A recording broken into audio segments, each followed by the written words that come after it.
পূর্বী খবর। কি সংস্কার ছিল? তরফ থেকে আজকে আমাদের সেন্টারে বাচ্চাদের বস্ত্র বিতরণ কার্যক্রম এখানে প্রস্তুত করা হয়েছে। আমাদের মোটামুটি 15টা গ্রামে 24টা সেন্টারে কাজ চলে। তাদের মধ্যে একটা সেন্টারে, এই সাতাবস্তি গ্রামে একটা সেন্টারে বাচ্চাদের এখানে বস্ত্র বিতরণ করা হয়েছে। এই কার্যক্রমটা আমরা প্রতি বছরই করতে থাকি।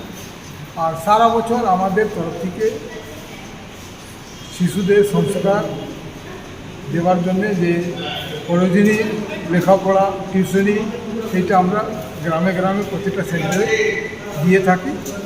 আর শীতকালে, কারণ যেহেতু খুবই গরিব গ্রাম, তারা ডেলি কামায় ডেলি খায় এরকম অবস্থা, তাদের জন্য শীতকালে গরম কাপড়ের ব্যবস্থা আমরা করি।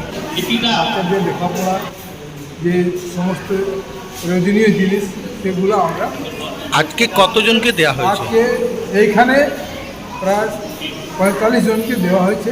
হ্যাঁ, আর টোটাল মোট আমাদের 450 বাচ্চাকে আমরা নতুন কাপড়। আপনার নামটা? আমার নাম হচ্ছে নারায়ণ সিং, স্বদেশ বিকাশ কেন্দ্রের সভাপতি। हमारे चैनल को लाइक शेयर सब्सक्राइब करना ना भूलें और बेल आइकन को दबाना ना भूलें और देखते रहें पूर्वी खबर। पूर्वी खबर, नजर सब पर।